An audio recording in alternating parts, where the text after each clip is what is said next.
I mean, if you look at it, you have to have proof of citizenship. Everybody wants it. It's your morning addiction. Wake Up Missouri with Stephanie Bell. We lost 4 brave Americans, and we can never, ever, ever forget them. The Zimmer News Team. We're saying the threat has come to an end. And now, introducing your host, Randy Tobler.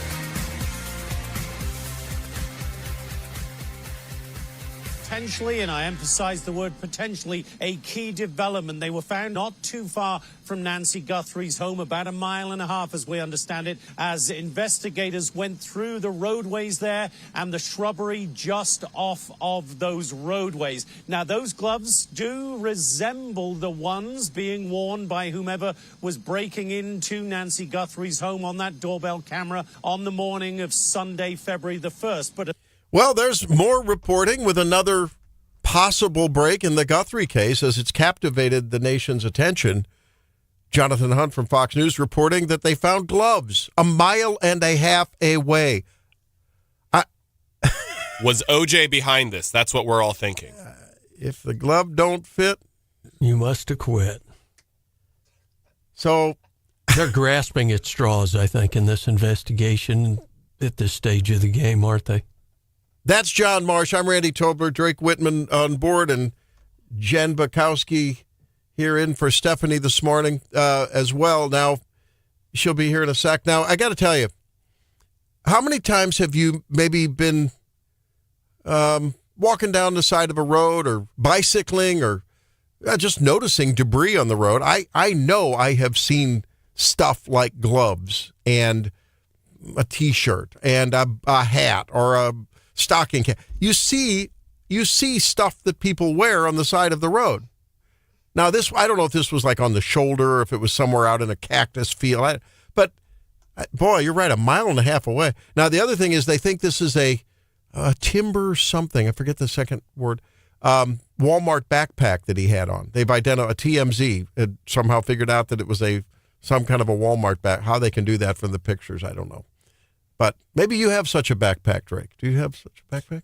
No, I do not have the same backpack. I swear I'm not a part of this investigation, even though I have family in Arizona. You're too tall for that guy. Oh, thank you. That's a big compliment. No, you were talking about things being left on the road and all of that. It brought me back to like thinking about my stepdad, because we would find like 5-gallon buckets, anything in the world that falls on the road that could possibly be useful. Yes. He'd stop and pick it up. Really? Are you one of those guys? Oh. No. No, I'm one who doesn't like to dispose of anything that still could be put to use, even though it's impractical. No, but do you take it off the road? No, I would not do that. No. Well, there was that one time. No, I would not. That's like one step beyond dumpster diving, isn't it? Yeah, I don't generally do that. I remember one time back in the day, though, I picked up about half a dozen bales of alfalfa, small bales that were alongside the road. They were worth, what, about $300 a piece. Yeah, that's true, yeah. Nothing wrong with that, right?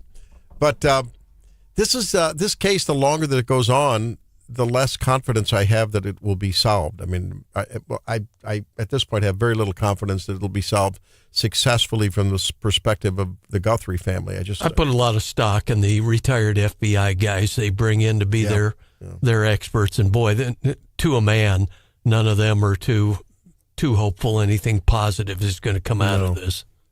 So I guess at that point we all just default to a hope for justice, right? We just want a hope for justice, and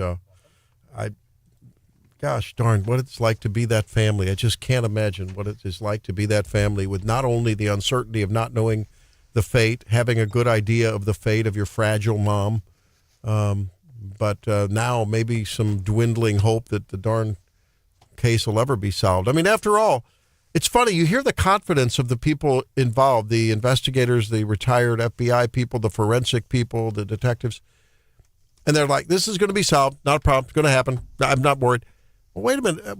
Periodically, doesn't Brian Hauswirth or Mike Murphy or John, you or Don, don't you report on a cold case that, like 30 years old, and there's some cold cases you don't report on because they're still cold. And so is there any guarantee it's going to be solved? I don't think so. I know the one FBI spokesman on Fox the other day, they asked him about kidnappings and family perpetrators and all. I think his number was, he said something to the effect of, at least on child kidnappings, and this is different, said 90% of those are a family member. Yeah, yes. And so you got to figure that number translates maybe lower, but, Right. The family members involved, the whole thing's been very fishy from day one. The repeated cycling back to the home of Annie Guthrie and her daughter, and, they were really combing it with like a grid-like search all around that neighborhood. Why? You just keep asking the question, why? Why not Savannah Guthrie? Why not the brother? Right.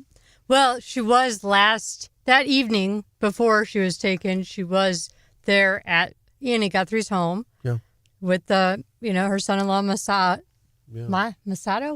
I don't know. It's an Italian sounding name, isn't it? Yeah, he's Italian. Campiano actually. or something. I don't know. Yeah. Yeah, and so I wonder, though, first they went and they got devices from that home that you could see them with the Cellbrite kit. Uh-huh. Those things, they take a while. They have so much information on them, and you can always be digging in more and more and gleaning more information that could potentially lead to more leads. Then you see them back in, seizing different particular. It looked to me like they were going somewhere specific within the house, taking photographs and looking for certain items again. Mm-hmm. So this could be maybe they are trying to, I don't know, use different things from the car to see if anyone was suspicious when he's dropping her off, like try to download stuff from the car, or they could suspect them as being involved in the disappearance.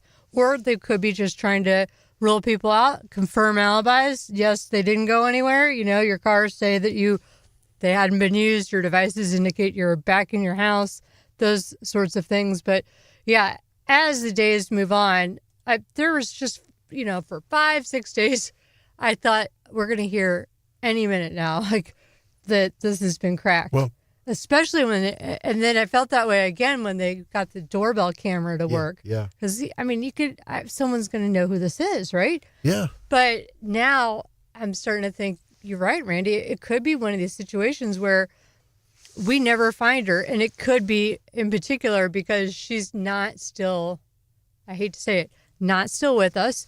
And so there's no incentive for whoever perpetrated this offense to remain in contact. And we don't know if the Bitcoin demanders, if they're real or not.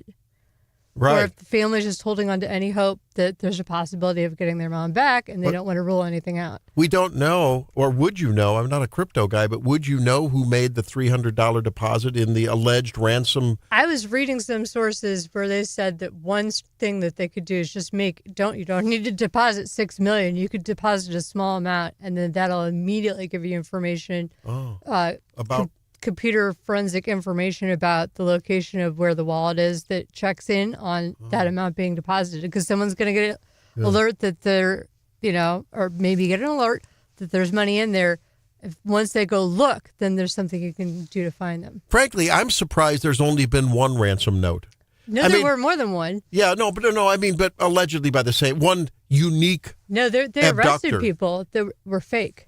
Yeah. How many of those do you think in. have been out there? I mean, my goodness. Yeah, there's at so least many one kooks. was arrested. Okay, well, that's good to know. I hadn't heard that. And then they had a new one that's saying, I know who the ransomer is, and I'll give that information to you if you deposit money.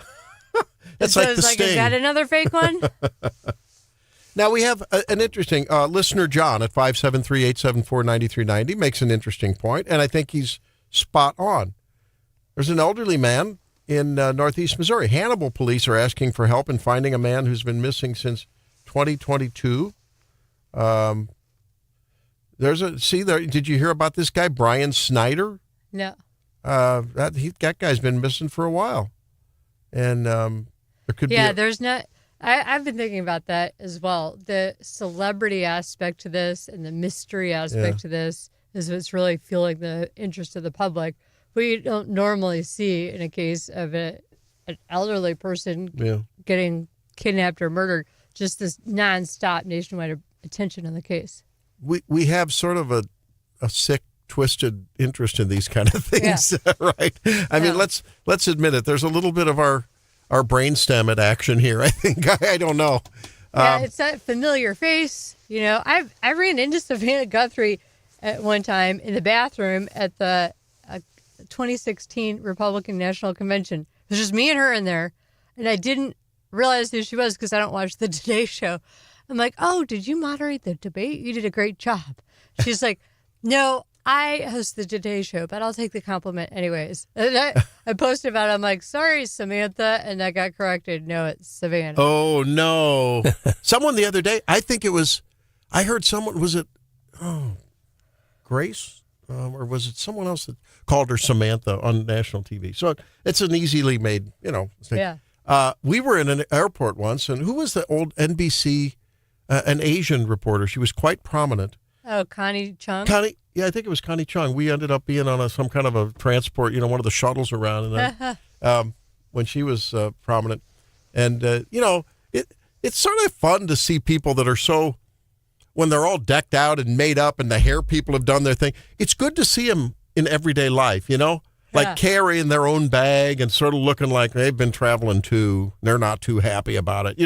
I like that. They're regular people too. They just get all gussied up for the show. It was interesting. It was so interesting seeing tons of them when I was a delegate at that convention because like Wolf Blitzer and Andrea Mitchell, they're like kind of like Oompa Loompas. They're really short, huge heads, orange.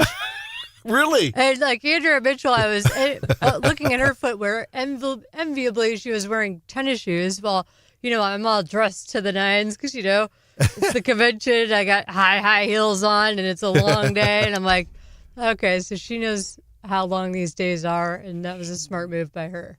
So this saga continues. And boy, one of the toughest jobs in the world right now has to be a reporter reporting on this story. If you're a national reporter, someone from Fox or one of the other, Why CNN, would that be hard? Because there's nothing really new. Yeah, but people have real jobs where they're like, but you're hoping for think about it. You're trying. You got to produce. You're not laying railroad track or anything. No, I'm just thinking in terms of your realm and what you do. Yeah. You're trying to make something out of nothing. It's like I got to do a 60-second again. Exactly. Yeah. I can talk about this case for 3 hours if we had to. There's so many aspects to it. And then we have the Pam Bondi thing. We're going to be talking about that. Jessica Rosenthal is going to join us at 7:08 to talk about Pam Bondi. And the top of Drudge, the top of Citizen Free Press, a couple of aggregator sites. Well, if you have a white collar, you may want to dye it blue. That's all I'm saying. We'll be talking about that later. Stay tuned for more on Wake Up Missouri. It's Wake Up Missouri.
the Epstein survivors who are here today. I'm a career prosecutor, and despite what the ranking member said, I have spent my entire career fighting for victims, and I will continue to do so. Pam Bondi in a fiery testimony yesterday in front of the Judiciary Committee. Here's John Marsh with today's Daily DC Rundown. Yep, that's the Attorney General as she sparred with members of the committee during their tense hearings, seeking to defend the Justice Department's handling of the Epstein files and push back on the Democrats' accusations of so-called weaponization within the department. Much of the hearing quickly descended into chaos and a shouting match as the Dems took aim at Bondi's actions. House of Representatives passed their massive election integrity overhaul bill despite opposition from most of the Dems. House passed Chip Roy's Save America Act with legislation aimed at keeping non-citizens from voting in U.S. federal elections. All but one House Dem, Henry Cuellar of Texas, voted against the bill, passed by 5 votes. Federal judge way down south in Louisiana has released 4 illegal immigrants with lengthy rap sheets that include murder convictions and child sex crimes. Judge John D. Gravelis, an Obama appointee who sits on the bench for the Middle District Court of Louisiana, granted the release. Assistant DHS Secretary said, quote, releasing these monsters is inexcusably reckless. Yeah. So, but wasn't it earlier this week that, was it an appellate court that's, I mean, it was a higher level court that said that the detention of the asylum seekers, essentially, the temporary, they were granted temporary, that it was okay for us to detain them. So was this a specific case about a specific person? It could have been, or it could have been a different appellate district that's not binding on that lower court. Yeah. But so it is reckless to leave. You know, yeah. So if you're not in like the 8th Circuit or the 9th Circuit or whichever appellate circuit rules, those rulings are persuasive but not binding on district courts in other circuits. Oh, okay. So if the 9th says something, then there's the same issue in the 5th. Here in Missouri, the district court judges can look at that as persuasive authority, but they're not bound to follow it like they would be if it had been the 8th Circuit, which is where Missouri is in. Do they if the 8th Circuit appellate court says something, they have to follow that. So if one appellate court looks at another, is that just like you're saying when they're sitting on the pot reading stuff? Or can it be entered into their judgment? I mean, can they say... Oh, yeah, they can they can cite it as persuasive authority. They often do. Yeah. And when there ends up being a difference between the different appellate circuits, that makes it much more likely the Supreme Court will take the case to resolve it. Okay. So that's when the Supreme Court often gets things, is when there's dispute. All right? Same with Missouri. You know, if we have a difference between our appellate divisions, East, West, and South, then that makes it more likely the Missouri Supreme Court will take the case. That's something as a law clerk there that I would assess as I made recommendations to the judges whether to transfer the case to the court. All right. Well, I just was not sure about that. I couldn't know. Hey, the other big news is this. I think when we come back, we really need to talk about what's wrong with the Democrats. There's something wrong with these people. I'm sorry. So we only have 2.5 hours left, Randy. Well, can we cover that? I don't want to personalize it, but why wouldn't you want someone to have to be a citizen? I mean, just if you're a good American, don't you want Americans voting and only Americans? Oh, wait a minute. You're a Democrat. That when we come back. The Save Act.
Okay, the Democrats are about to shut down DHS. That means FEMA, that means TSA, Border Patrol, ICE. They don't want to fund that now because they're trying to make some political statement, which is ridiculous, and have these ridiculous demands that would kneecap ICE, and we're not going to do it. But the other interesting fact is they're doing it.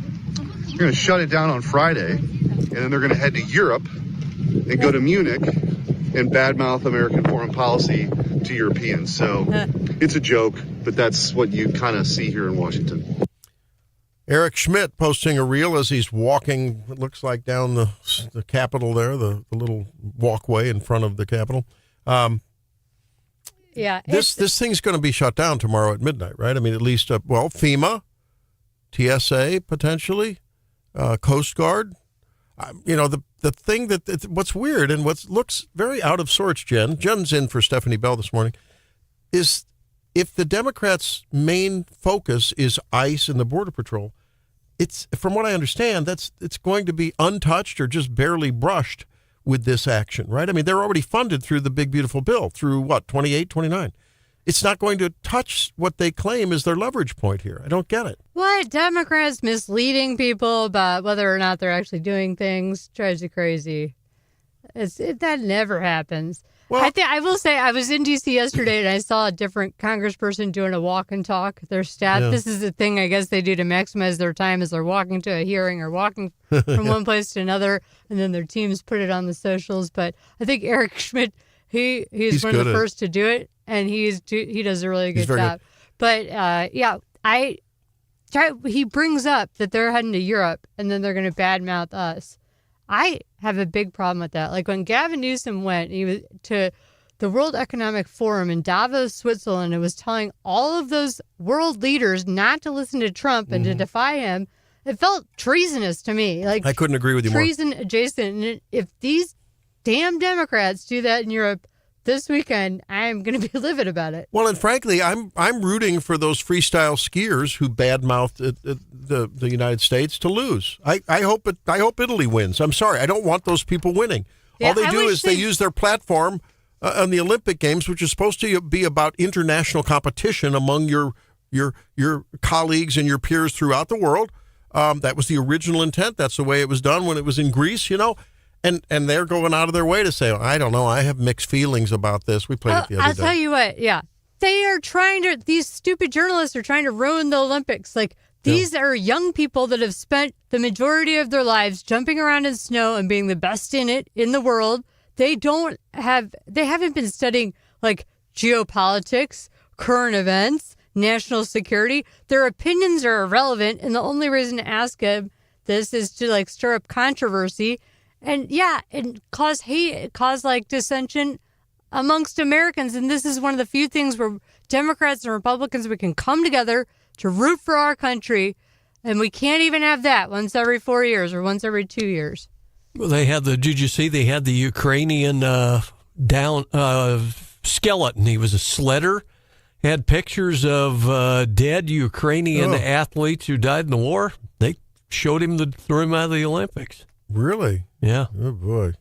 So, they kicked Russia out because of the invasion of Ukraine, and according to there's an agreement of the Olympics, and if you violate the non-aggressive principle of the Olympics during the games, our team could get kicked out. So if we strike Iran, there's a possibility our team couldn't compete in the Olympics. You mean if the leaders of your country do something apart from the Olympic platform?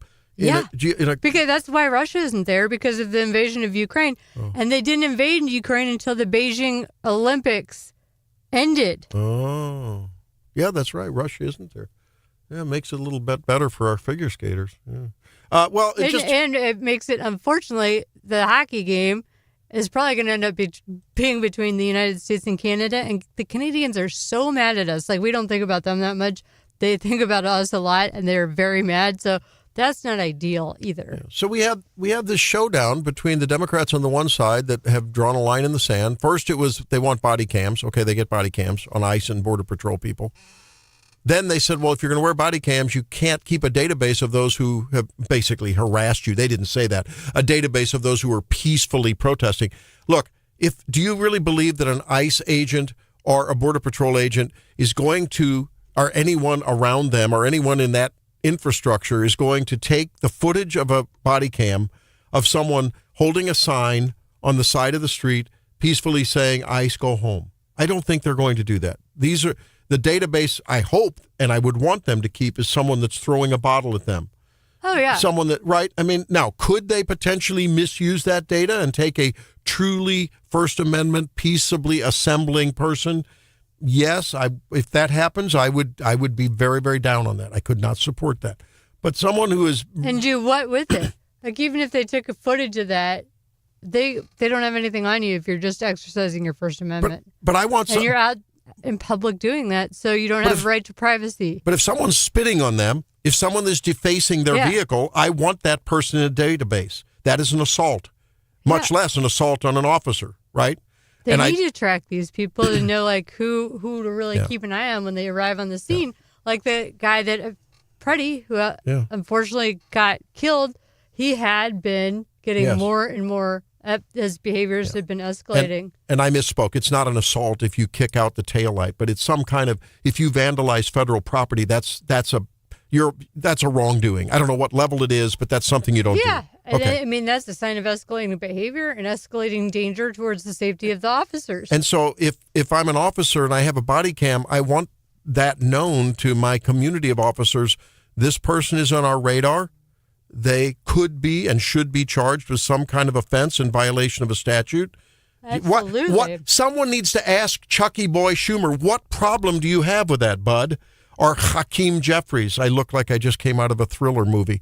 All Chuck cares about is fending off a primary challenge from AOC. So he's trying to do whatever he can to sound woke and to try to appease that left part of the base that hates ICE. You know, you were speaking of Canada, and a tragedy happened. I think it was the second most deadly assault and mass murder event just yesterday. Yeah, and guess what? Guess what it involved again? Yeah, trans. This was a trans person that was involved, and what's really sort of, I don't know, it just sickens me. Why? Maybe this guy in his official capacity, because he works for someone that tells him what he has to say, and as long as he works for them and they're writing his check, he's got to say that. But here's what the police reported when they talked about this man turned trans woman who dropped out of school before they went back. He was a boy. He was like 12 when he started transitioning. And he was on their radar. They'd visited his house several times for mental health issues. Here's what the cop said. We're not hiding it. In fact, you're the first media to ask the question. I will say this. We identified the suspect as they chose to be identified in public and in social media. I can say that Jesse was born as a biological male who approximately, the information that I have, approximately 6 years ago began to transition to female and identified as female both socially and... Well, what if the next shooter says, I want to be identified, and in their memoir, says, I'm identifying as a philanthropist who cured cancer and gave, a lot of money to MU Children's Hospital. By the way, the Radiothon's coming up next week. Don't forget that. This boy started transitioning at 12 years old. That's not right. And it's coming out that his mother was, of course, a trans rights activist. Yeah, and she was a trans, and he killed her. I know parents. I have had patients. I've had trans patients. I've had parents of transitioning or dysphoric. And I will tell you, from a parent's perspective, it is a hell of a mess right now, because these kids are being given mixed messages at a time when kids are confused. They have identity issues aside from gender. What is it all about? What am I? What's it all about? Alpha? They don't know who they are. And then the gender confusion on top of it that they're just constantly having streaming through their world. And then parents are trying to manage that. And instead of getting assistance from the mental health community, from the pediatric community, from the political community saying, look, we're on your side, parent. This is a mental illness problem, and it should be addressed as that, rather than the solution is to sort of give in to the deranged mental thoughts that these kids have. The parents are really, really, really facing a very, very difficult decision.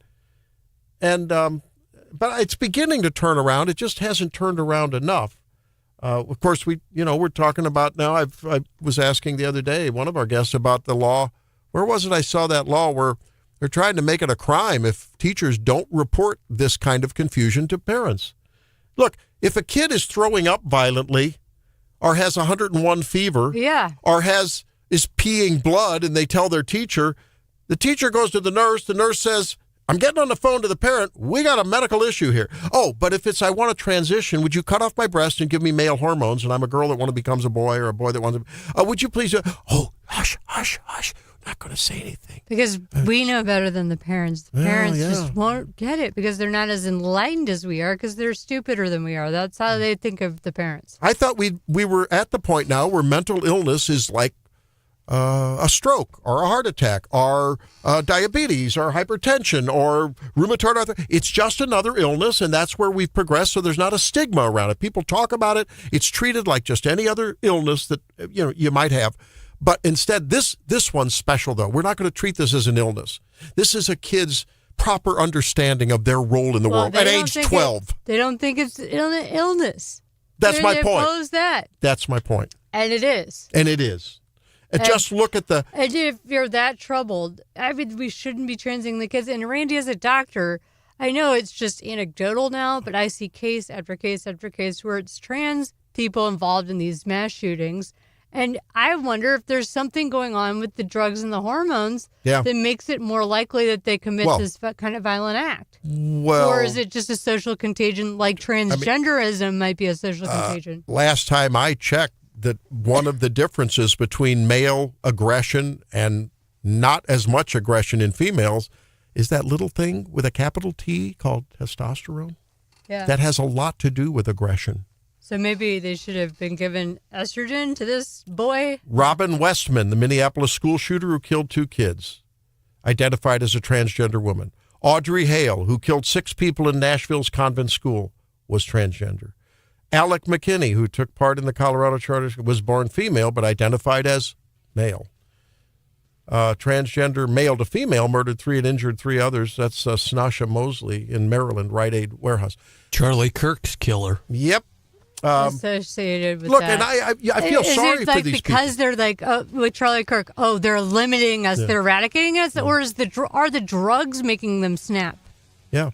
Or both? And is it curious that the very side of the political spectrum that defends Palestinian terrorism on October 7th, because after all, they have a tough life in Gaza, they defend and endorse this kind of violence tacitly by saying, well, you don't understand. They were harassed.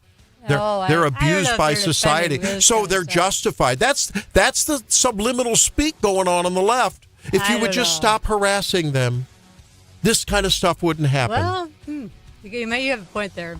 All right, we'll be back because I want to really urge all of you to consider your colon cancer screening, and I'll tell you why.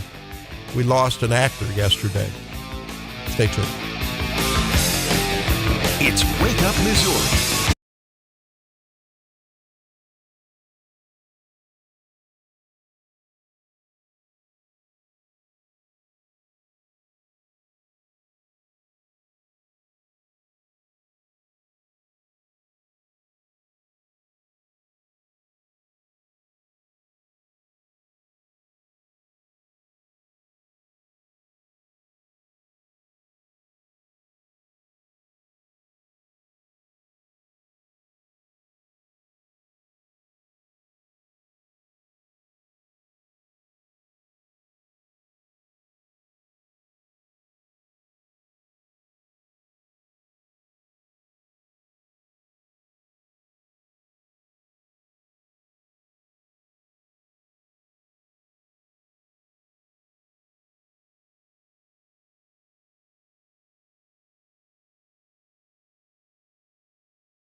I want to play something for you on this edition of Make Missouri Healthy Again, because I can tell you, we in the medical community often are very frustrated because we see people that, and look, that happens to us too. We do not always take care of ourselves and do the screenings and the preventive things we do. I was just talking with a doc the other day that said, man, I let my health get out of control. I didn't check this. I didn't do that. Now I've got this problem. I've got because I'm so busy trying to take care of other people. And that happens, you know.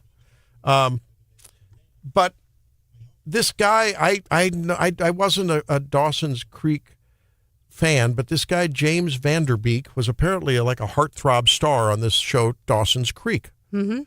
And he died yesterday at age 48 of colon cancer. But here's what he posted. I don't know exactly when, but he probably posted it within the last year or so. He was diagnosed a couple years ago and struggled with it. 48. But another example of something. But I think it's a poignant plea to really think about what's important in life and the people around you and what you mean to them and what they mean to you. And I think he looked in the camera, and when he said this, it just caught my attention. And who am I? What am I? And then this year, I had to look my own mortality in the eye. I had to come nose to nose with death.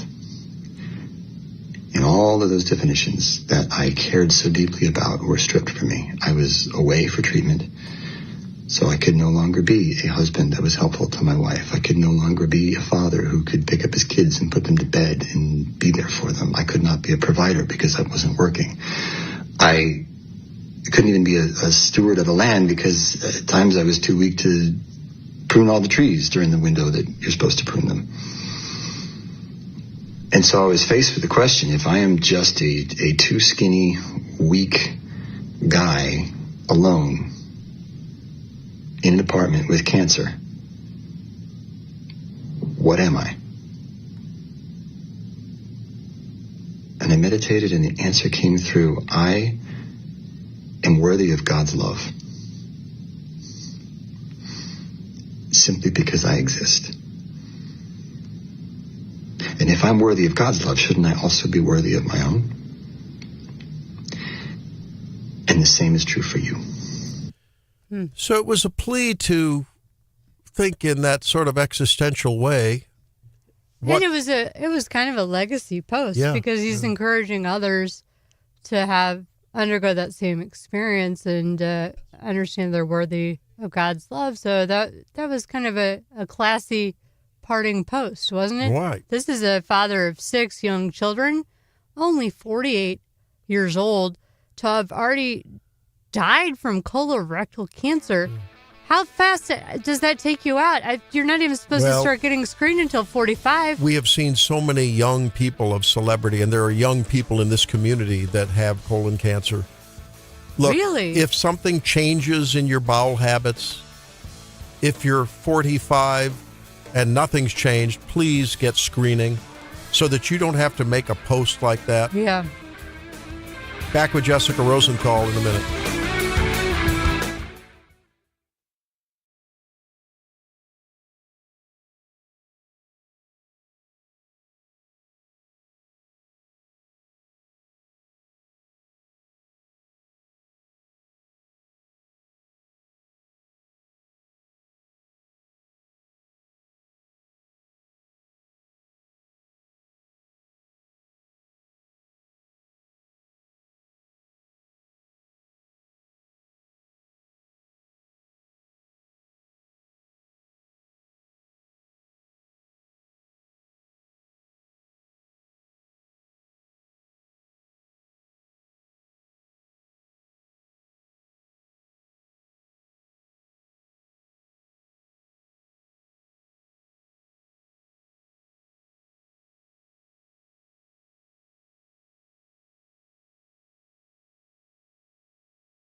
ID. I mean, if you look at it, you have to have proof of citizenship.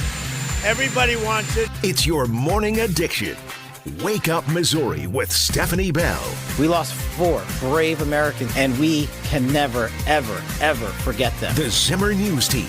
We're saying the threat has come to an end. And now introducing your host, Randy Tobler. The president aware. Please stop talking. It is not your time to ask questions. It is not your time. I'm reclaiming my time, Mr. Chair. One second. Time belongs to the gentlelady from Vermont. Was the president aware of Secretary Lutnick's ties to Epstein when he chose him to lead the Department of Commerce?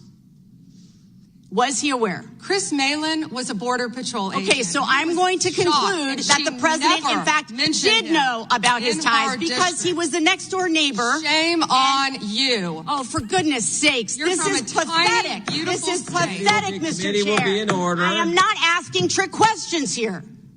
The American people have a right to know the answers to this. These are senior officials in the Trump administration. This is not a game, Secretary.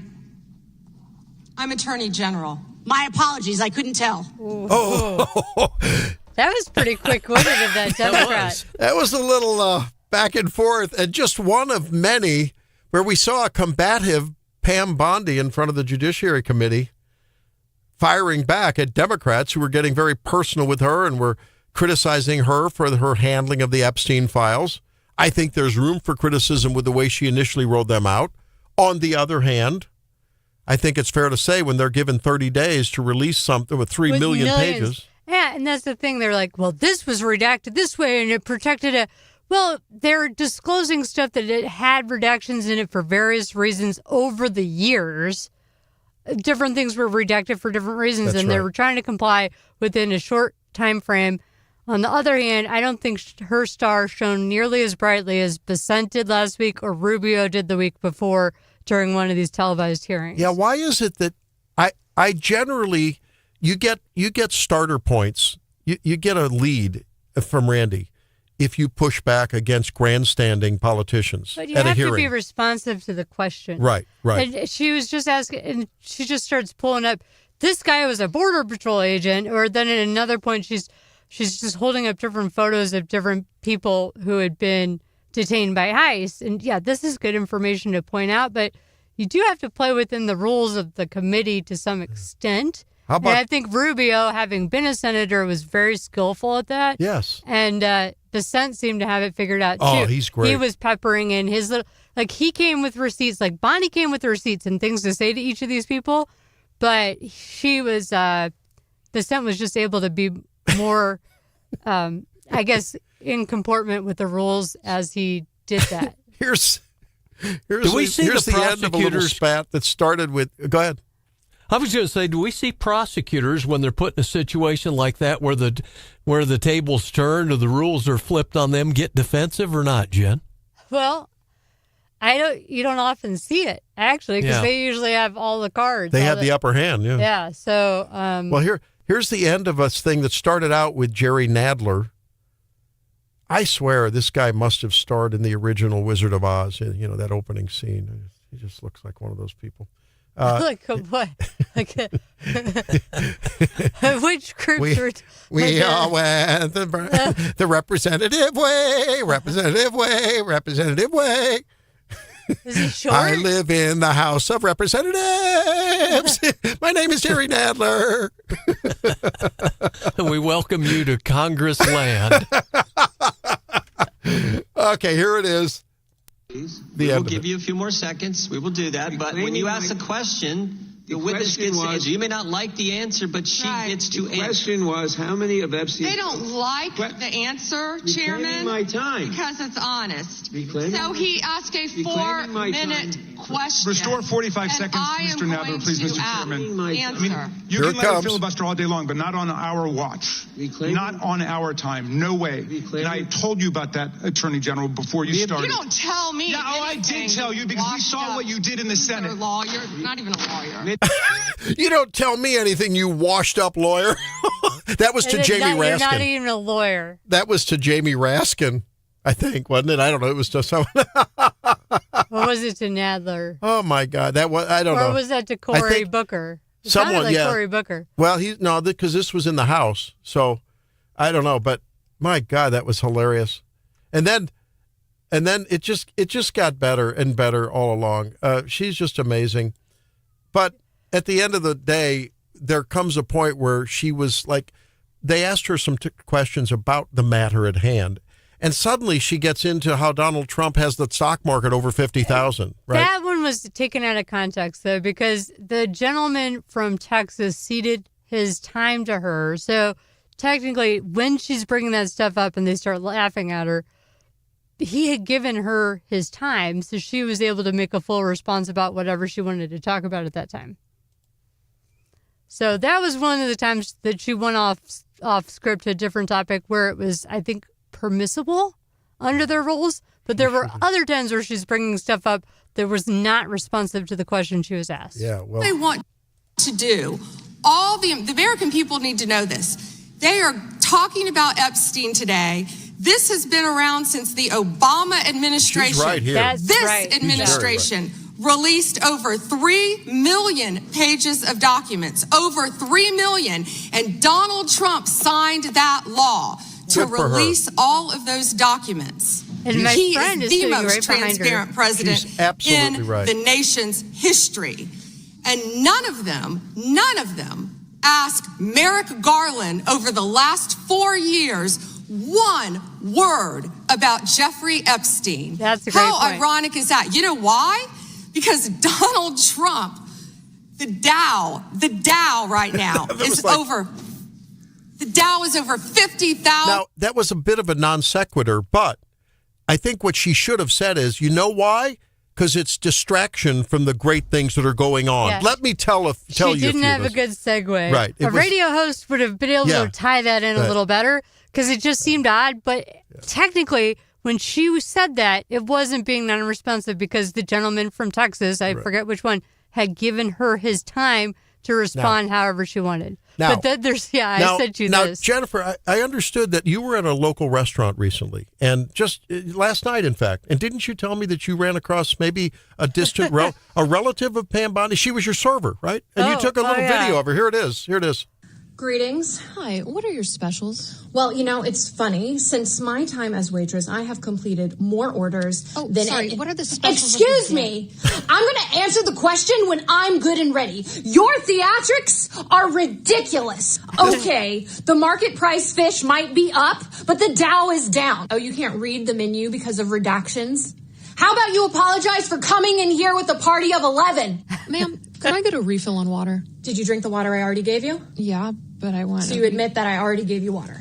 But I yield my time. Ma'am. Oh, so you want to complain that I gave you pickles when you said you didn't want pickles, but how about you apologize for a complicated order?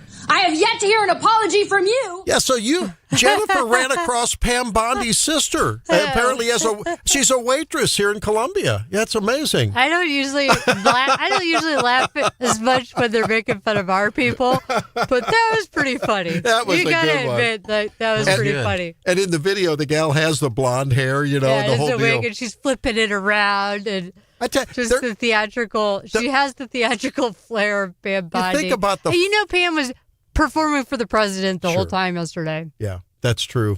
You could just tell it was transparent. So? Yeah. Like it didn't feel as authentic. Like with Rubio and Bissett, I felt like the pushback was more like they were just like confident in themselves. Yeah. I felt like she was auditioning to keep her job. That's how I felt like it was. Because there's a rumor mill going on, and like polymarkets.com, they have her or Noam as like top ones for people who are placing bets as to who will leave the administration first. And it's Pam Bondi and Noam are usually at the top of that betting list. Yeah. There's something about her demeanor that it's like she's always on attack, right? Even if you get her in... Rubio is too, so this is making me think, like, am I just being kind of double standard because one's a woman and one's a man? No, I don't think you are. No, it's...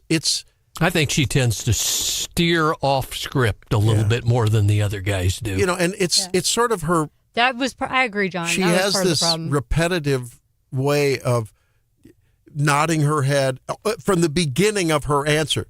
We have been the most... And, And that's true, though. They have. No, that's true, but it's the body language that she exhibits, and I think the inflections in her voice that are sort of combative and defensive right from the get-go on almost any question. And I don't get that from Rubio. Yeah. And Besson, she does have a really tough job. Yeah. A very tough job, a lot of pressure. And this Epstein case has just been such a boondoggle and a mess from day one. And it's an albatross for her. Like, it's sinking her. Because she was like, oh, the file's on my desk. She just hasn't been careful enough. And then they accidentally disclosed names of victims or alleged victims or accusers or whatever that they, by law, were not supposed to disclose. She said, we're trying the best we can. It's millions of pages of stuff. But they're like, can you say who messed that up? To her credit, she didn't name a name. But still... You need to ask for an extension of time or something if you are not sure that you've been able to properly redact the documents. And again, in fairness to the enormous cleanup job she's having to do, here's Representative Darrell Issa talking about some of the really profoundly great stuff that she's done. Over 3 million pedophile and underage type websites and prosecuted the people that they could find, making a huge difference in human trafficking, not just for those of the Epstein era, but for real life victims today. Who are kids right now. Yes. Like these Epstein ones, they're all in their 40s or later now at this point. It happened a long time ago. But I think he's Virginia Giuffre was 41 when her life ended. Over a year ago. But I think he's talking about regular work that's going on, too. Yeah, it is. And Joe Biden lost 300,000 kids. Right. They found 145,000 of them. And just the other day, they saved one that was coming in that was going to be given to a sponsor who is a registered sex offender. Somehow got to be a sponsor and lured this mom and her daughter in from Honduras. The mom and daughter get separated. And under Biden's administration, they would have handed the kid to the pedophile without doing a check on him first. Yeah, look, I tell you, when I ran a little hospital, we would get these requests of info. They would want to know, vendors would want to know what your purchasing is. So they would say, we need the entire file of everything you have bought for the last year. And it took enormous amounts of time and effort in a small, because of the freedom of, because of public entity, your public entity. I'm just saying sometimes the rules that Congress makes, even for a big agency like DOJ, are really not practically achievable. Yeah, and the timeline. Right. And so it's a difficult thing. I think we got to say, look, when you got that volume of material and you're trying to produce the goods, there might be a mistake. I mean, we're human after all. Hey, I want to talk about an important website that would be important for parents of kids in schools that the Missouri has, right, for reporting. We'll do that when we come back. Stay tuned. Missouri.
Well, we do have to think about what it is to raise kids these days and how you guys are doing when you're trying to raise kids or watch your kids raise kids, or maybe your brother or sister of children that are struggling with the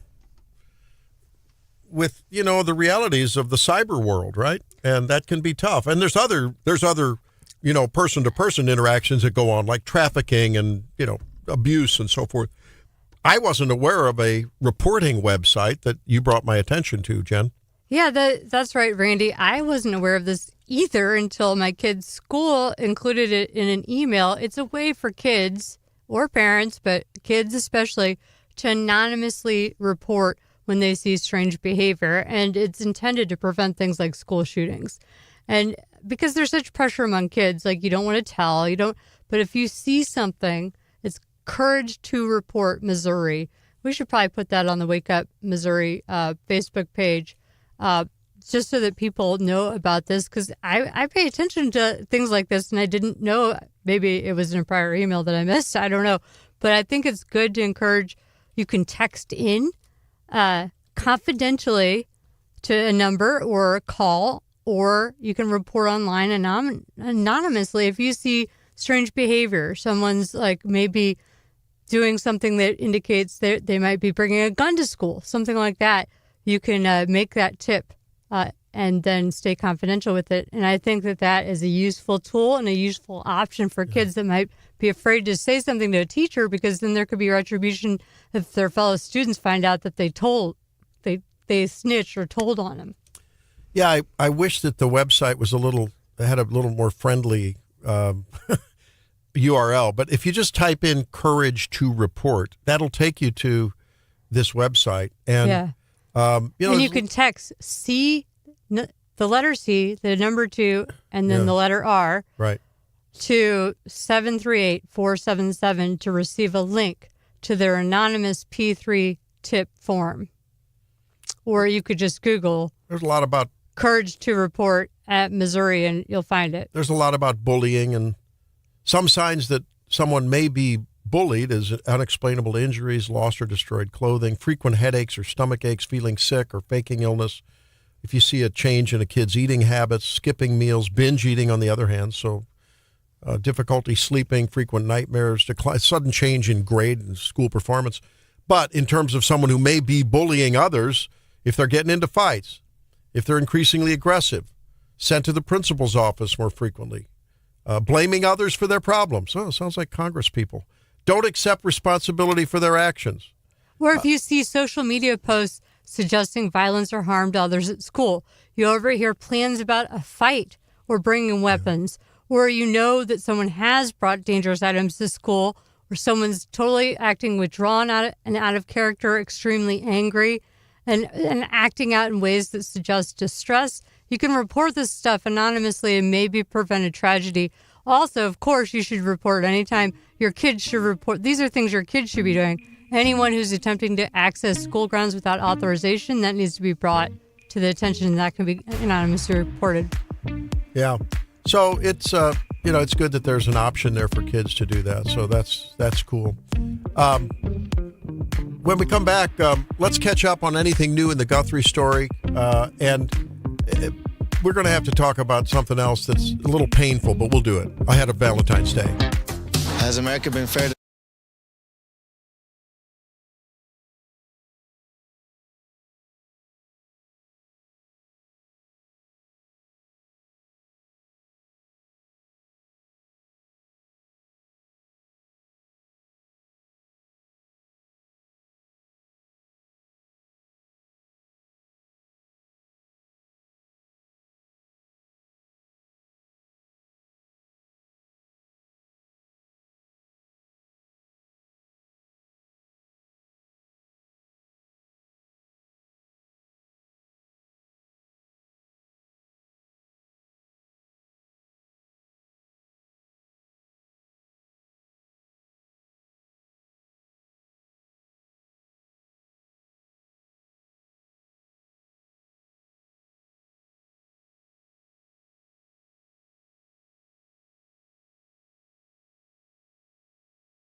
You know, we got Valentine's Day coming up pretty soon.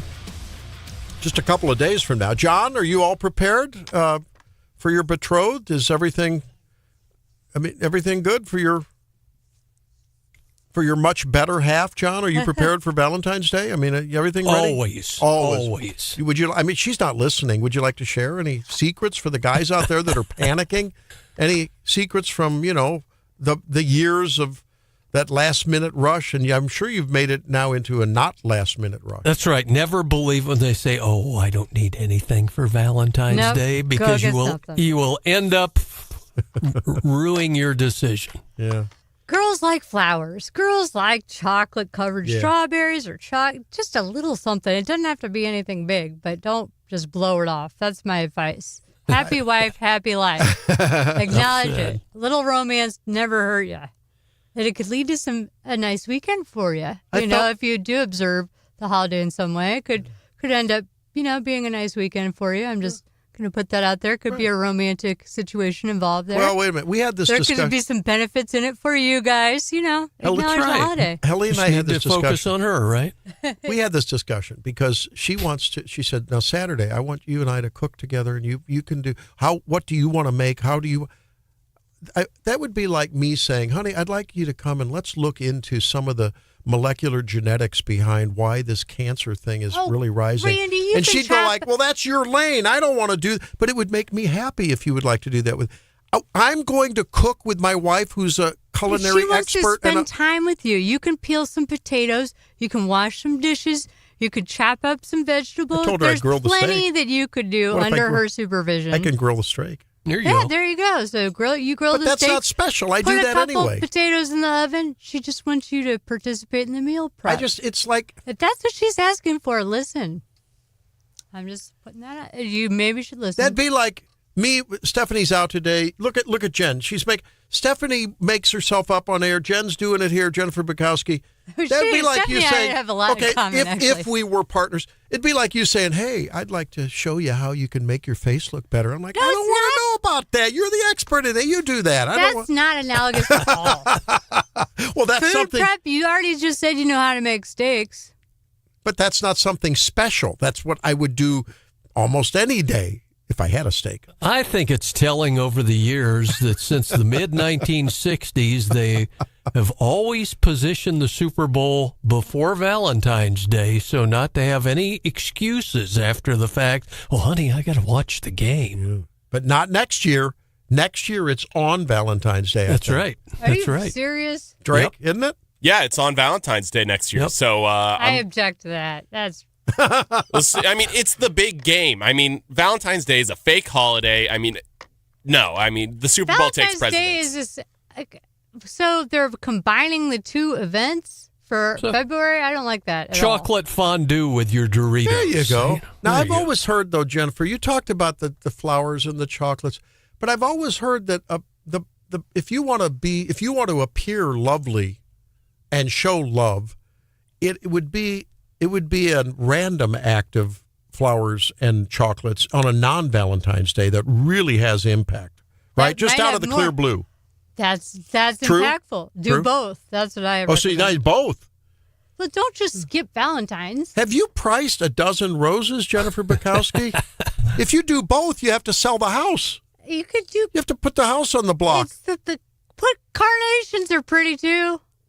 I will say, though, I've still got to make that run to our favorite place in Columbia, Candy one on the factory? corner Factory. downtown, that one? Yeah, where they've got those covered strawberries. Yeah, that's all you got to goodness. do. Just get some of those and you're good. Those You're babies, good to go. That's my secret sauce. You don't That's need to get the secret roses, weapon. too. Just go get that. I hope she's You're not good. listening. Yeah. But if you get them too early, then they go bad. You got to eat them in the first, 48 hours? 24, 48 hours? Yeah, right? they don't So you last gotta- super long time. So They we're going to gotta- create a bunch of bulimics because they've got to eat those luscious things all at once. Drake, what are you doing for Valentine's Day other than taking your shirt off for the softball team? So one, they won't be here in Columbia, so that doesn't. Oh, I thought you not might be applicable doing- yet. But two, there's a big trend with my generation that if you're single, that this is basically free agency on Saturday because only single women will be out. So, I mean, if that's true. That's smart. So does that mean you'll be? And they have Galentine's parties where they all get together, right? And stupidest thing I've ever heard Will of. you I'm be sorry. out trolling the various bars? There's a chance. There's a chance. So, in other words, that creates a short list of sorts. Yeah. Oh, absolutely. Well, our generation calls it a roster. You can call it a short list. Do married women spend a lot of time at the bars hanging out? I come from a time when that wasn't the case. Has that changed socially? I don't spend time at bars hanging out. I see a lot of gals when we're having dinner together. Except if I'm on a trip. We see a lot. We see more tables with several women at them at the restaurants now than we did. We don't see tables with several men. We see a lot of tables with 4 or 5 gals at the restaurant. We see a lot of that. Yeah, that's fun. Gals get together. Guys don't tend to do that. That's not a bar, though. That's going out to at a eat restaurant, dinner. yeah. A restaurant. But why don't guys do that? Or the guys are doing that at the sports bars. Yeah, they're at the sports bars probably. I remember back in the bartender days, many, many moons ago on Valentine's, you would get the single ladies out, and they always wanted a Valentine's cocktail, like a Cosmo or a French 75. Or I remember they got creative one time at Bullwinkle's. Downtown Columbia, now the Field What's a House. French 75? Does Cosmo make a Cosmo for cat? French 75's gin and champagne. Over lemon at our juice. sister station? Huh. I got to ask Cosmo the next time You I need see to him. ask. Yeah, right down the hall. I like Holler a good down the Cosmo, hall. but I get in trouble with the Cosmos. I got to stick to wine.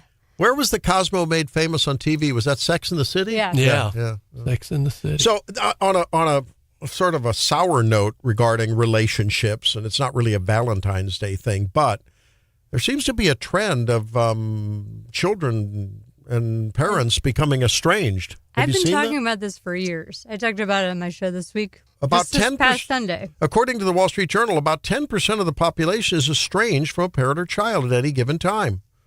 Well, hopefully that any given time thing means it's just the hills and valleys of relationships. Hopefully, but a lot of times you need to do what you can to avoid estrangement because often they become permanent. And the relationship, even if you do reestablish a relationship after an estrangement, it's never the same again.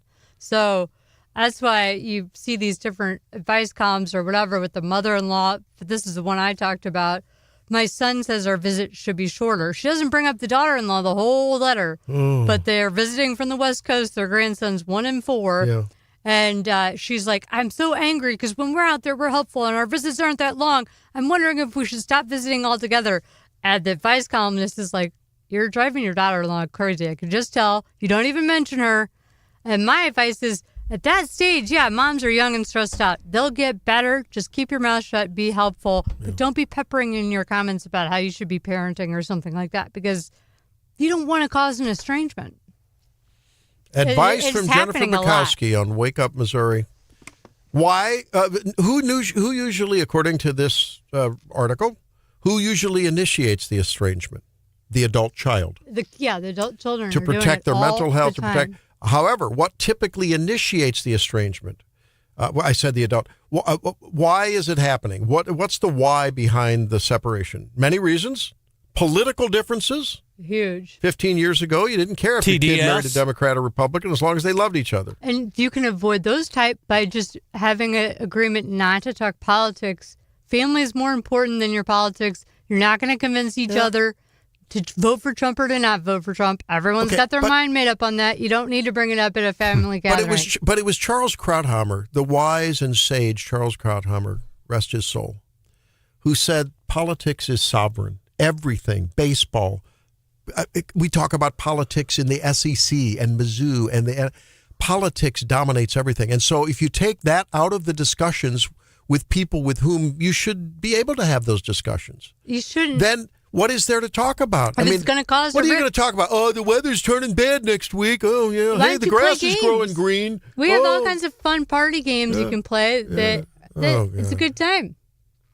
Yeah, but if we're Code playing names is if we're great. playing Monopoly, I want to code talk names, about fishbowl, all kinds of fun But things if you play can do Monopoly, together. one side wants to talk about red lighting and discrimination, and the other side says, well, if I'm a landlord, I have the sovereign rights to do it. Oh, come on. Everything Monopoly, Chutes and ladders turns into, okay, the oppressed go down the chutes, and I want to climb the ladder. You see, everything comes down to You're naming some very old board games, my friend. There are so many more fun new board games. I have recommendations. Just remember, the Game of Life gave you the option of going to work or going to college. Are you guys just naming the oldest board games that exist in our culture? But the Game of Life. Well, Life? Stratego. What about Shoots and Stratego? Ladders, Monopoly?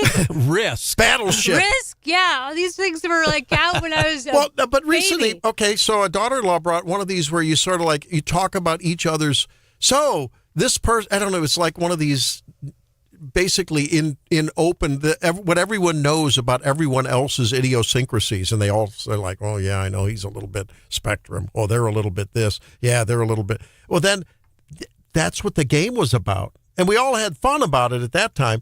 But then when you're able to have transparency and talk about differences and have fun with it, you can do that. But now, if someone knows that you voted for Donald Trump and they didn't, you are there's not much discussion to be had. Even about I know those knuckle draggers, they like pepperoni pizza. They don't like the cauliflower crust, gluten-free. No, you can talk about normal things. Just don't bring California pizza. There's a big elephant in the room named Donald Trump. There you go. Political. Don't talk about him. See? You're going to be the big elephant in the room because you're GOP. There you go. No, I say you just don't bring politics up during a family gathering when you have people on both sides. What are you going to talk about? Some Pollyanna all kinds of things. Oh, sports. Movies, sports. Yeah. All kinds of different things. Randy, you could ask like one of the young kids in the family, like what their relationship status is like. That can be equally as impactful. Oh yeah, and the kids love when are you going to get married? Yeah, you are using contraception, aren't you? You don't want to have a baby out of wedlock. No, it's just, I'm telling you, these discussions, it's all over the news, right? There are tensions around holidays. There's tensions around any kind of family gathering anymore. And what are you going to talk about? Like, the salsa could use a little more pepper. I mean, there's only so much of that small talk. There are things to talk about besides politics, Randy. Okay, religion. Let's go there. No, boy. How about the cost of health care coverage? Yeah, there you go. Yeah, that's a non-political issue. Oh, that one got us in trouble at a family gathering over the holidays. That's a real good time, too. Okay, single payer. Oh, no. I'm gonna look up some good topics John, for you, what say Randy. you? What's coming back? I say, remember business up front, party in the back? How about Gen Z style? All right, let's talk about it when we come back on Wake Up Missouri. It's Wake Up Missouri.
Except for this. With an affordability crisis taking hold, financial stability is in fashion. Whether it's wearing a quarter-zip pullover or sporting the latest 401k mullet, young men are leaning into styles that give an air of monetary responsibility.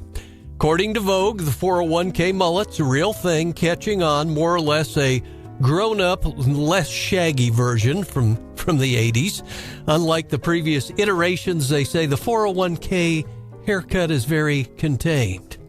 Rapper T-Pain posted a photo of himself on Instagram about a month ago with the caption 401k and quarter zip, and got over 120,000 visits to it. The quarter zip movement, they call it a symbol of how to look professional in an up-and-coming world, and say Gen Z is saving earlier and at higher rates than previous generations before them. Naming off some of the famous mullets, of course, got to be Billy Ray Cyrus, Hulk Hogan, Springfield's own Brad Pitt back in the 80s, but always the bestest mullet 401k or otherwise, Ziggy Stardust himself and David Bowie. I just Googled this 401k mullet, and that is a good, it's not the mullet like I think of. These guys are good looking. Like, it's just a little bit of a tail. Yeah, kind of cleaned up, kind of like Drake. Drake kind of rocks the 401k mullet.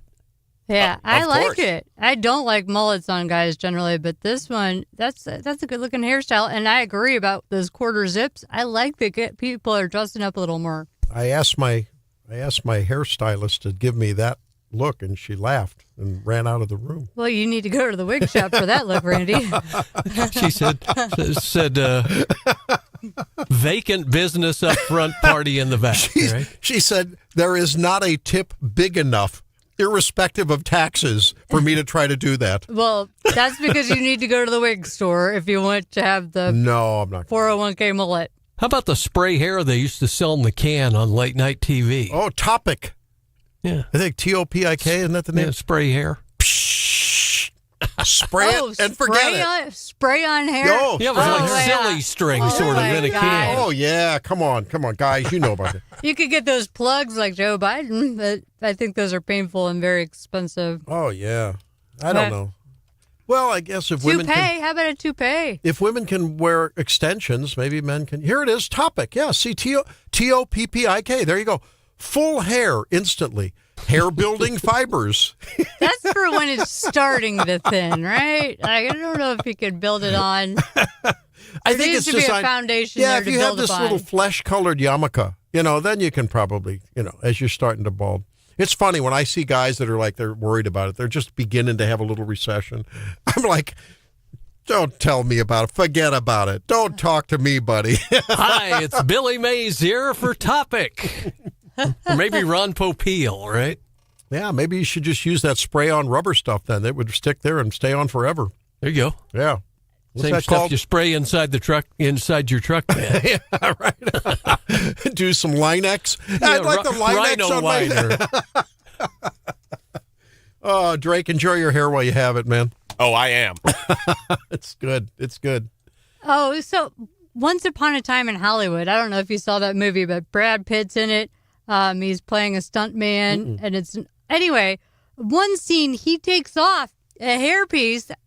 I was unaware he's wearing a hairpiece, and then he's getting in a fight. So he throws off the hairpiece. I'm like, those Hollywood guys, they're all wearing hairpieces. Are they? You wouldn't know it. They don't have as much hair as it seems like they do, Yeah, they but always seem it to be blends really- in. They're all wearing different wigs and hairpieces. Okay, there has been some ongoing debate. I know when we talk with Stephanie, she's all pro AI. I think AI could be an economic nuclear winter of our time, But it's coming. and it may be coming. Is it another global warming scare, or is it real? We'll talk about that at 8:10.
couldn't be more of a common sense proposal than saying you have to provide voter ID to vote, just like when you check into a hotel or you buy an airline ticket, just to prove who you are. Well, Eric Schmidt making common sense. Good old Missouri, Midwest, flyover country, however you want to call us, common sense Missourians, making common sense. I mean, you have to. What is wrong with asking someone for a photo ID that they obtained by proving that they were an American citizen? Why is there a problem with it? That's what's going to. It passed the House last night, right, yeah, Jennifer? That's great. Jennifer Bukowski in for Stephanie Bell. I'm Randy Tobler. There is John Marsh and Drake Whitman wearing his 401k mullet. We call it. Is that what it is? I don't know. Sort of. And so it looks like tomorrow evening, I guess TSA people will be coming in because they're essential workers but not getting paid. FEMA, in case, God help us, if there's a disaster. Does that mean FEMA's offline if they're not, if they're defunded? Unless something happens. But from what I've heard, Jennifer, that nothing's really on the drawing board, right? I'm confused. I'm confused, like what this partial so-called shutdown is. I'm having trouble understanding like what's supposed to happen with it. I think it's I don't know if they even know the appropriations for Coast Guard, FEMA, TSA. Who else, John? Help me. Well, I know they were quick to point out that the federal court system and the FBI, CIA, and all of them will stay in operation. Oh, Secret Service. I heard Secret Service is part of this basket. I haven't validated it, but I heard it on national. I think it was Fox News. I don't know. Maybe they're wrong. No, ATF and Border Patrol and all that. They said they're going to stay up and running as usual. Well, yeah, Border Patrol and ICE apparently were funded under the One Big Beautiful Bill last summer. Yeah. And that's sort of but a they're carve-out. saying if you don't do things with you know what, Congress, you write the laws that we're enforcing right now on immigration, and if you don't like the laws, that is in your purview to change the laws, but not to shut down the government and other branches of the parts of the government unrelated because you don't like what ICE is doing. It's so stupid. No. But speaking of voter ID, here's a fun fact. August of 2025, Pew Research survey indicated that 83% of Americans support requiring all voters to show government-issued photo ID. That's a lot of Americans agreeing on something, 85% of them. But what I've seen on social media and Twitter posts are all of these misleading claims that married women aren't going to be able to vote. First of all, it doesn't affect anyone who's already registered to vote. And for the minority, like the small percent of people who decide to register to vote for the first time after they get married and change their name, and then their birth certificate doesn't match their married name, guess what? Every state is supposed to put provisions in there to support people like that where they can bring their, document, their marriage certificate or whatever, to be able to vote anyway. So most people, women, hello, you're already registered to vote. It's not going to affect you, okay? And so there's such misleading talking points about how this is anti-women out there. Well, yeah, this whole thing with Chuck Schumer saying this is voter suppression and people in rural and minorities won't be able. Well, I just. Okay, so I went searching, and I was trying to say, well, so what evidence do we have of that? And lo and behold, look what I came up with.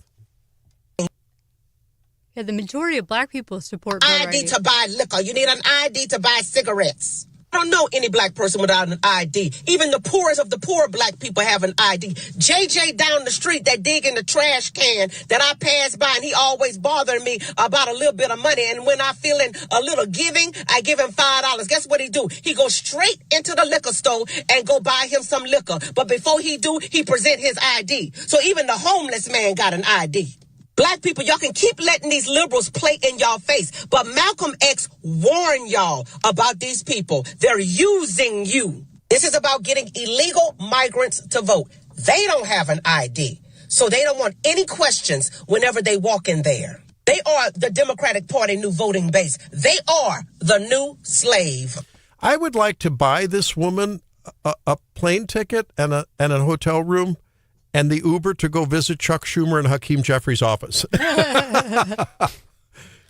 We should tag those teams in that X post to be hey, what do you think of this, Chuck? Isn't that beautiful? I mean, she makes a great point, and actually, Black Americans, the overwhelming majority of them, support voter ID too. So it's only people that want to cheat. Think about the motive here. What motive would they possibly have to be opposing voter ID? Because they want to cheat.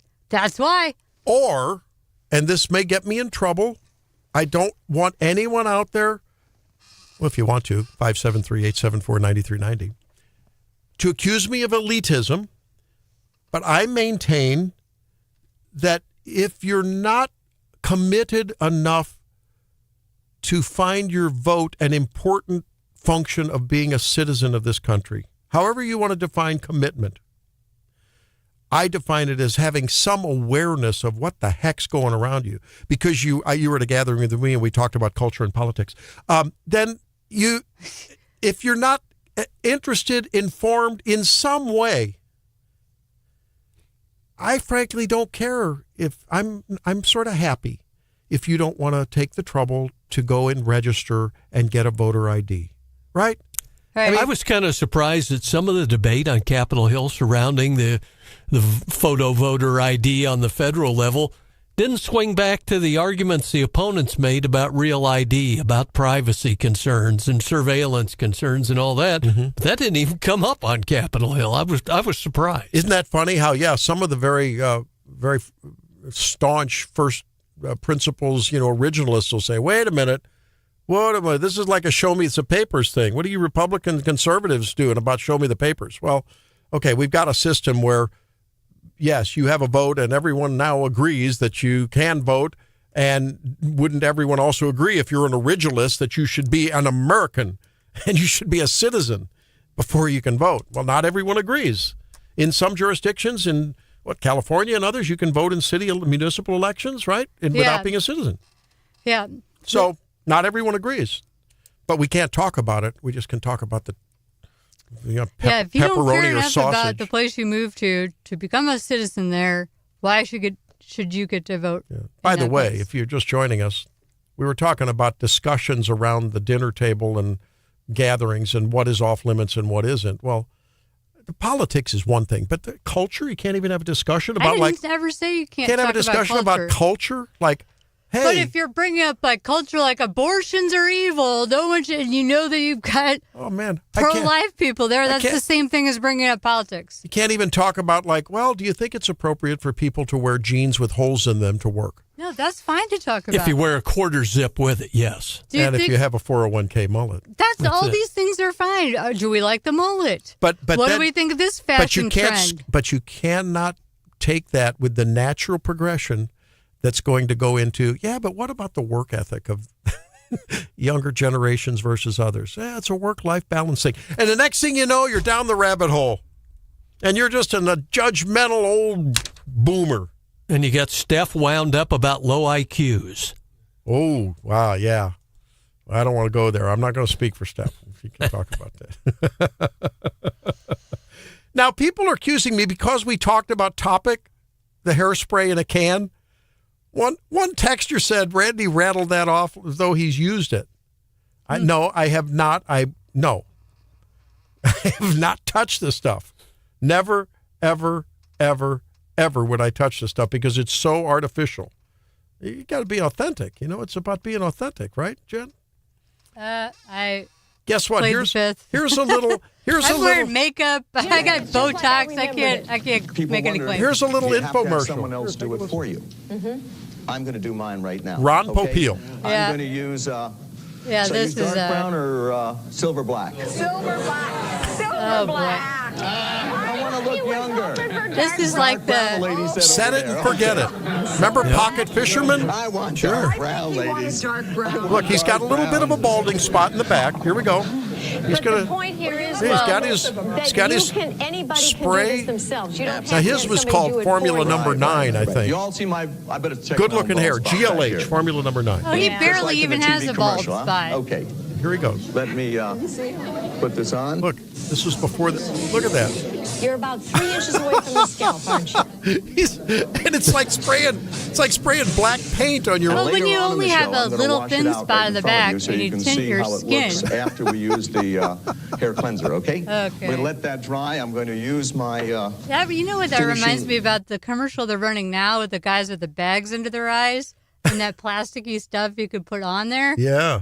It's like what, it witch looks like hazel magic, or something? but it actually it doesn't last that long. It's not a real solution similar to this spray on hair stuff.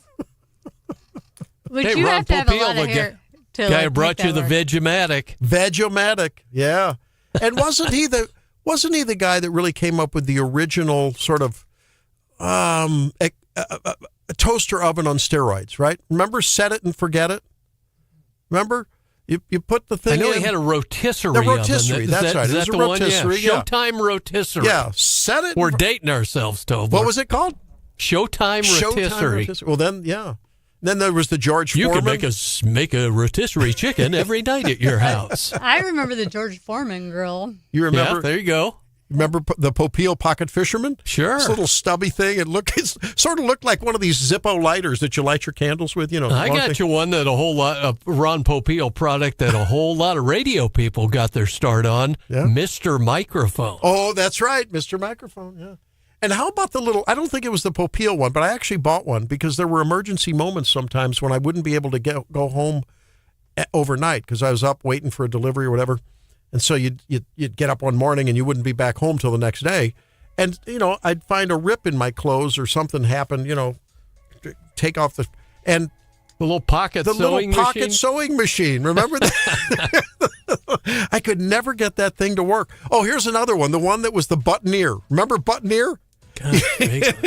You put this little plastic rivet if a button falls off. The thing never ever worked. The minute you tried to put the button through the buttonhole, it would pull through the rivet. Where's QVC when you need them, ladies and gentlemen? Well, that's what the Trump RX reminded me of. And hey, take a look at Trump RX. We've been developing this website and used to be a $9.99. Now it's only $2.99. And wait. Yeah. There's more. You don't like Trump RX? You'll ovulate. 1 egg today, 10 eggs tomorrow. The market report coming up. It's Wake Up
There's the morning bell.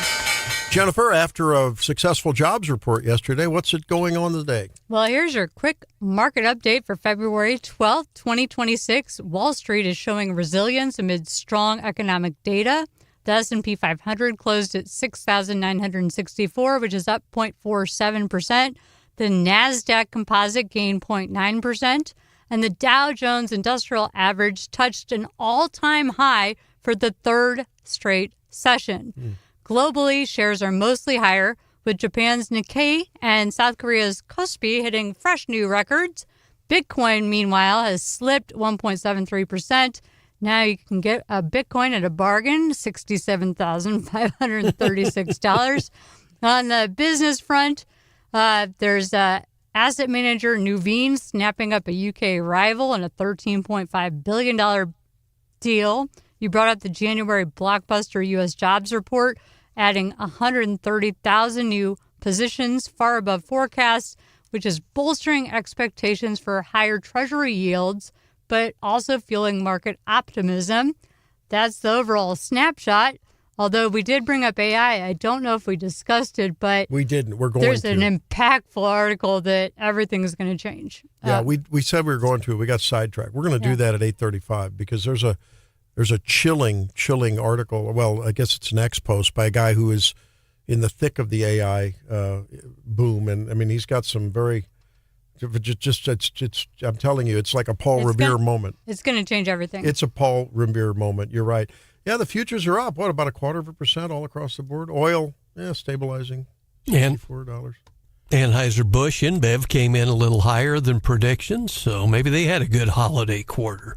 Maybe Bud Light's getting some forgiveness finally. I don't know. Could be. I saw one ad monitor site. Now, you don't know, but one ad monitor said that Budweiser and those brands swept the Super Bowl in terms of favorability of ads. Like the eagle on the Clydesdale was I number loved one. that Wasn't one. that beautiful? I tweeted that one, yeah. So that was good. But, the problem with the job market is, well, the good thing is they've really throttled back on government worker jobs, right? And the privatization is going higher and higher and higher, which is good to see. Now, if you're a government worker, I think it's going to mean a little rough patch, but I guarantee you it's going to be great when you're in the private sector. Yeah, and deporting illegal aliens, you're going to have more people getting paid on the books and actually paying payroll taxes, et cetera, if there's less illegal labor available. And so what did you say? This was it. What did you say Bitcoin was? Somehow I heard it and I didn't hear it. Did I hear it? 67,000. It's down. It's down. So you can get one at the bargain price. I thought it was up to 67,536. Wasn't it up as high as 120 at one point? I mean, really way up there, wasn't it? Wow. It was a lot more than 60. It was like 90 120, or something.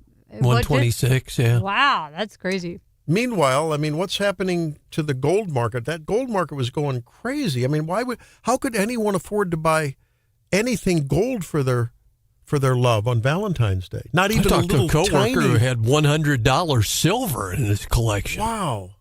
Well, I saw a story that Vegas, they're going to have machines where you can like put your gold in there. It'll assess it, melt it down, and give you cash right there, cutting the pawn shops out of the deal. Like a gold ATM kind of a deal. Yeah. Hey, we will talk about this AI thing and what it means at 8:35. Look, this was a post by someone who claims to have known. Maybe it was an AI-generated post to scare us all. It was successful either way. Stay tuned. I think just local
if you've dabbled with your AI and the free stuff, whether it's Gemini from Google or Grok from X or ChatGPT, I mean, there's all those little free versions. It's maybe you found that it's not always what it's cut out to be, but it sure can be helpful in like a super Google, like a search function. Wouldn't we all agree that it helps there? Well, there's a guy, Jen, that has posted something that's gone viral. And, when it's on these aggregator sites that, many of us look at, like Drudge, it's turned terribly liberal, and which is good to read, though. I like Drudge. And Citizen Free Press is the very conservative one. When you see something in red letters, it catches your attention, right? You too? Yeah. Yeah. So this guy who claims to be a AI expert, he's a coder. I mean, he's in the thick of things, says everything's about to change. And it's going to be, the only way I can summarize it is it's going to be an apocalypse for especially white-collar workers. Is that the best way to frame it? Yeah, it's called Something Big is Happening. And he's describing just the incredible progress that AI has made just in the last 6 months, just in the last month. I mean, it's gone from, being something that kind of messes some things up, whatever, you test something in there. But the paid versions especially, you can just have it design an app. It'll run tests on itself to make sure it'll make adjustments and use its judgment to improve things. And so AIs can start designing themselves and making better AIs, better projects. They can do things like law, research, all these kind of things better than humans can, and in a blink of an eye. And like 5 out of 10 white-collar jobs are going to be gone in, what did he say, in the next 5 to 10 years? And what he's talking about is that the pace at which each successive generation of AI is now generating itself, and therefore basically it's a logarithmic increase in the capabilities of the AI. He said the latest version, he said it's now to where if you want an app, you want to develop an app. Like, I want to develop an app to find whatever. To bill my client, bill my patients. Yeah, boom. Like, it's crazy. It's gone from a helpful tool to something that does my job better than I do. And everyone in law, finance, medicine, accounting, consulting, writing, design, analysis, customer service, they're all about to find that out. Not in 10 years. The people building these systems say 1 to 5 years. Some say less. And then he says, given what I've seen in the last couple of months, I think less is likely. So I've seen this. I mean, it went from, it would kind of make up a Missouri statute when I would ask it a question and I'd check it and be like, no, that wasn't right. To now it can do a detailed analysis and think of arguments that sometimes I didn't even think of to make a case for this violates the antitrust law. It's incredible. And I'm kind of glad that I went to law school and became a lawyer in a time where I didn't have this, because it would be very dispiriting and discouraging to work hard to get good at something that now a machine can do in a snap of a finger. And the guy who's behind, is it Anthropic? This Amadei, I think he's Anthropic, said that AI models substantially smarter than almost all humans at almost all tasks are on track for 26 or 27. So that's next year. It's this year. Yeah. AI doesn't even take in the whole weaponization side of it, too, that the military is pursuing, and so are the bad guys. And that's why it's so important for us to get the power and to be on top of it. And that's why it's important to have Trump's EO saying, okay, states, these state reps that don't understand this stuff anyways, think that they can all pass these various laws for our AI companies to have to comply with. No, we want the AI companies. We want to be the best at them. And we don't want silly state lawmakers getting in the way of that by coming up with their just... This guy, Matt Schumer, is that Schumer? Mike, yeah, Matt Schumer. He says, I've spent 6 years building an AI startup and investing in the space. I live in this world. I'm writing this for the people in my life who don't. My family, my friends, the people I care about. We're doing this segment for you, our Wake Up family. The people who keep asking me, so what's the big deal? and getting an answer that doesn't do justice to what's actually happening.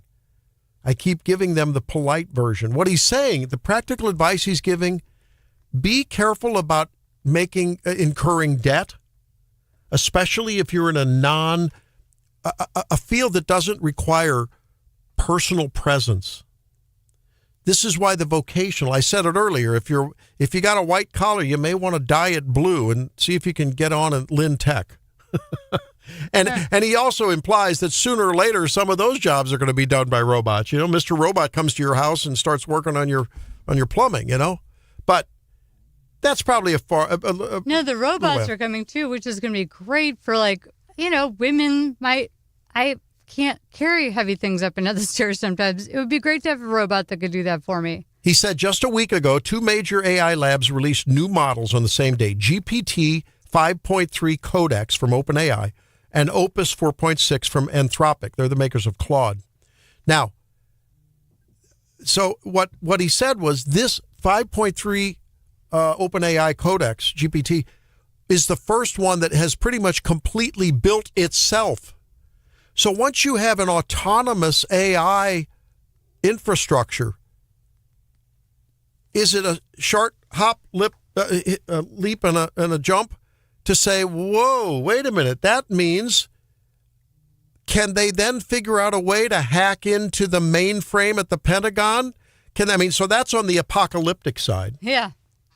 But on the job side, on the practical side, with all due respect, Jen, lawyers are toast. And for you docs out there, I mean, young lawyers are. How long is it before people just say, here's my symptoms, here's my lab test, here's my x-rays, what's going on? I already run labs through AI and ask it questions because your doctor doesn't spend any time with you. Or be able to ask questions of my doctor. Yeah, be careful there. Yeah. You and I just had a discussion about... These doctors are all terrible. Let me tell you, everybody knows that all these doctors, all they want them to do is spend 2 minutes with you and leave. Jen and I just had a discussion off air about...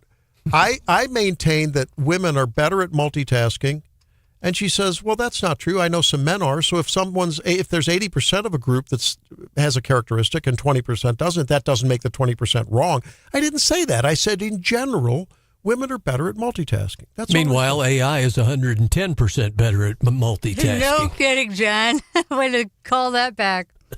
But now here's the other scary thing. What your lawyer helps you with is the pragmatic aspect of when there's 2 choices.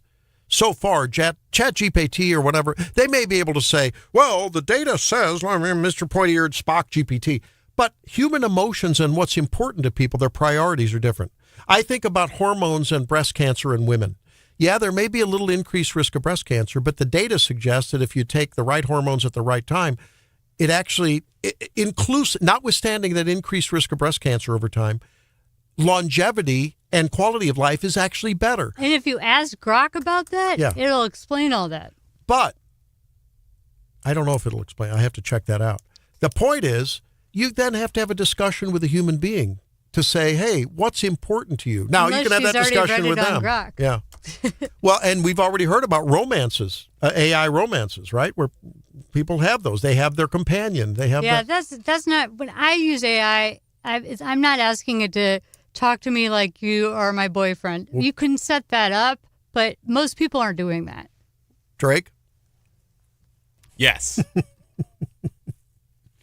I agree with Jen. Could you see some forlorn boy or girl, man or woman who's been dumped by their girlfriend or boyfriend, and they have a friendly, I can see that, compatible AI, and I think all of a sudden they develop this sick, twisted romance with, because after all, you don't have to go, if you're a guy, you don't have to go pay the bill. I know, Jen, some women pay the bill. I'm a traditionalist. Sorry, the guy pays the bill, and I wasn't even going to say that, but I think that's similar to women, right? These guys in prison, it's loneliness, but this is you get an immediate response. Well, look, when you've interacted with AI, who hasn't? You interact with it. It's really your buddy. It's your companion. It's sort of your guy. It's like your little. It's not my buddy. It's my slave, and I make sure it knows that.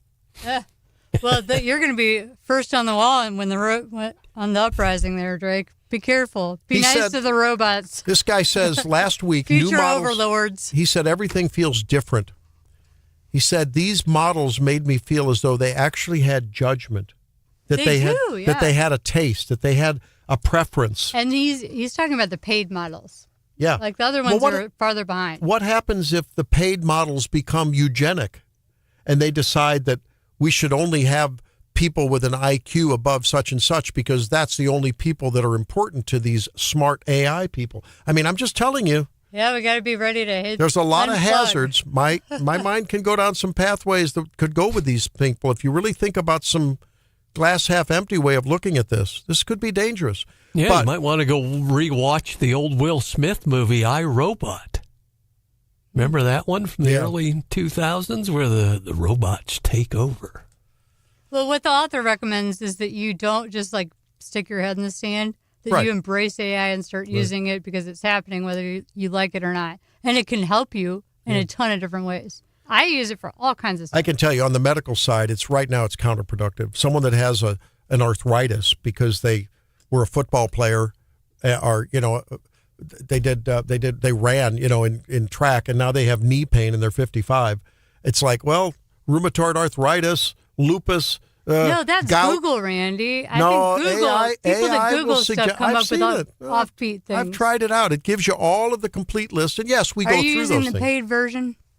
That's what the author points out. The unpaid versions are like a year or more behind the paid versions. Yeah, well, I don't need that to do to do the essential core. But I'm just saying the medical stuff it's coming up with now on the paid versions is better. And that's the point of the piece. Yeah.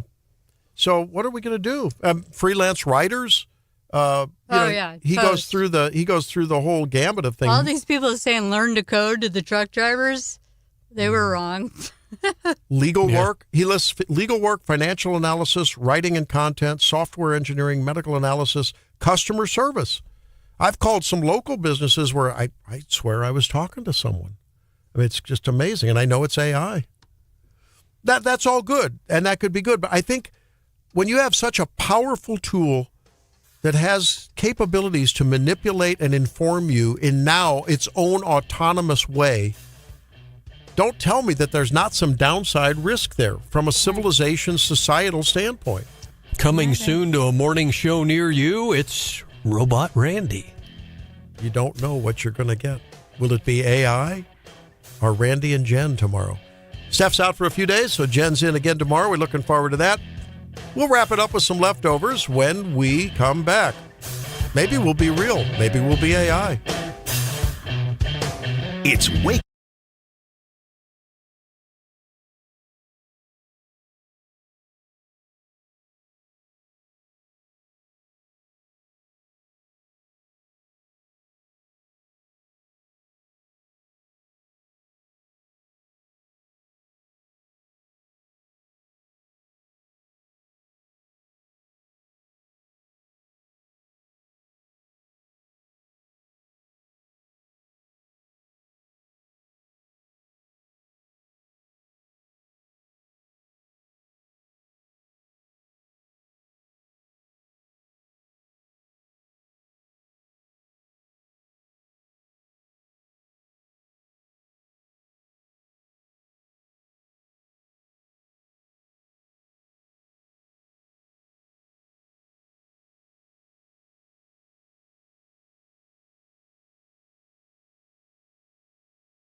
Back on Wake Up Missouri. I think we're real. Pinch yourself. Drake, are you real or are you AI? I would never tell the listeners. Ooh, the mystery of Drake. John, are you authentic or are you AI today? Yeah, I might be the 1.0 version, I think. Marsh Thropic, we call him. Marsh Thropic. Chat and Marsh PT. Okay, what do you got? How about me? A guy accused of gunning down a woman in her car in Morgan County will now stand trial in California, Missouri. Case of Robert Anselmo of Eldon, charged with shooting and killing Janetta Yeager. She sat in her SUV in Versailles in a parking lot last year and said the two had been involved in a civil suit. People do get angry. Yeah. And he shot her, right? Shot her. And see, we talked earlier about aggression and these transgenders. The vast majority are women who have been given testosterone to convert them into so-called males. Or is it the other way around? Males who have been given... But testosterone is a very, it's an aggression-forming habit. Drake, what do you have? Your Missouri Tigers won last night against A&M in a absolute thriller. Did anyone watch the game last night? Nail biter. Ooh. So, for those who didn't watch, came down, we were down by 1 point, score an alley-oop, just beautiful. Then it comes down to blocking a shot, and we do, and then we win the game. There's a little bit more that comes in between. But that was an amazing game. We have Texas next up Saturday, I believe, here in Columbia. So everyone listening right now, you need to be there because we need to win these games to make it into the tournament. Yeah, Trent Pierce was on fire last month, had 20-some points. Last night, rather. Yeah. I mean, and that's after, it seems like they go through these convulsions of failure for a few games, and then they're on the top of the mountain. I guess, is that just... Do all the... Yeah, I was asked yesterday, how are the Mizzou basketball doing? I'm like, they were up and they're down. It's been kind of a roller coaster of a season. 7 wins in the conference, though, so we're looking pretty great. good. Yeah, that's great. Well, talk about poopy pants. Not really. We were talking about AI, and we have a listener who texted and said he lost his job because he was replaced by AI. One of the largest, he was working for one of the largest web hosts, and they replaced him as an inbound customer service agent. And Sean makes an interesting thing. When I said, hey, better bleach your white collar blue and, gain some new skills, he says, wait a minute, who pays for all those blue collars to build those new homes and those fancy, and build out your kitchen and your, do the addition on your house? I mean, I don't know that. Well, now blue-collar folks are making what they should. They're making better scratch these days, which is about time. Oh, yeah. I mean, a lot of them are getting paid more out of 2-year trade school than you'd get paid. Most lawyers get paid at coming out of law school. So it'll be a shifting maybe of where the money is in the middle class. Because where the values are and the humans are shifting. Lawyers, if we're going to, that industry, young lawyers, it's going to get decimated. What does it mean for our national debt? And what does it mean for our safety, our social safety nets? What does it mean for the people that are displaced and go on unemployment, that go on welfare, that go on Medicaid? Then there's less people making white-collar incomes to pay taxes. Yeah, I don't know. These are good questions. I believe, my prediction is this is going to be earth-shattering. Because I don't know where the alternatives are going to go to. And since we've had this sort of a K-shaped economy where the very well-to-do continue to do very well-to-do and the rest struggling to pay their bills. You know what we need to talk about tomorrow? Nest cameras, because this Guthrie situation in the Super Bowl has really brought that to bear. Yeah, let's do that. Okay, we'll be talking about cameras, security systems, and we'll see. We'll be back on Wake Up AI Missouri.